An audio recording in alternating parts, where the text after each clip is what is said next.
Right on, right on, right on. Insulin and that damn yogurt.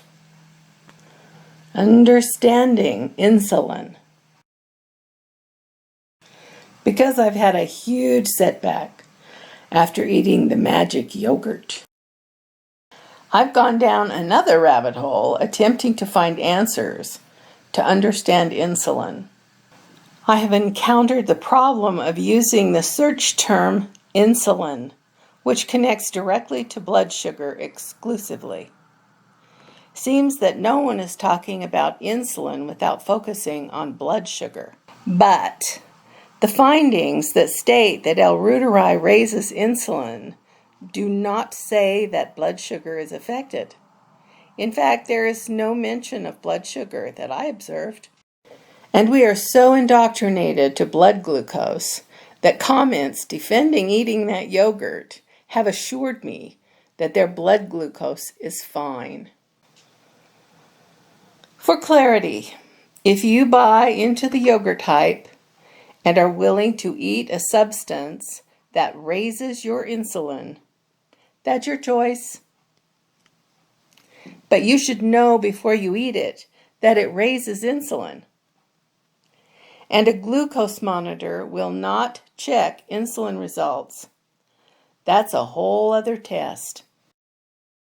I've found some great information about the extent of the insulin resistance situation, how measuring blood sugar exclusively misses the real issue, and then a test that can accurately measure insulin.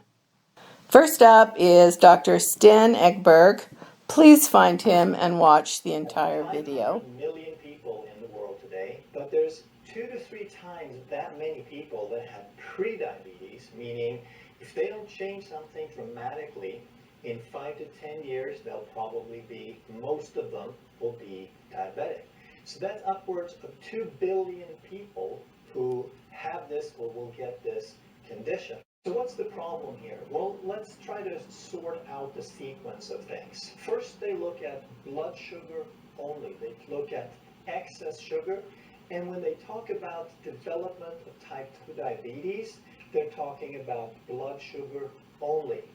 They're diagnosing this with fasting blood glucose and with A1C, which are measures of blood sugar. They don't look at anything else. In reality, this is what's happening. Let's say that you start off, you're insulin sensitive, your blood sugar is 90, your insulin reading is 3. Those are really good numbers. Now your A1C is probably going to read something like 5.3. Could be a little bit less, a little bit more, but in the ballpark. Now your home IR, we multiply this by that, divide by the constant, we have 0.7, so you're very insulin sensitive. Now a few years go by, 5, 8, 10 years, we measure your glucose again, it's the same, right? It's the same. But had we measured your insulin, we would see that it's gone up dramatically.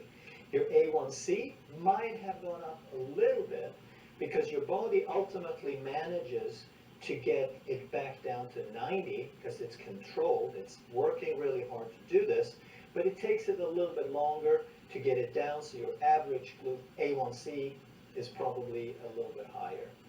Now we look at your home IR, it's 2.0. So now we see that you're 3 times more insulin resistant. Your body has to work 3 times harder than it did back here, but the glucose is the same.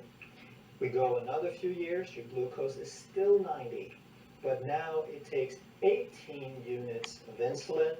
Your A1C is starting to increase, and again, your home IR doubled. Now it takes 4 times more effort for your body to maintain that glucose level. A few more years go by, and finally your glucose cannot be controlled anymore.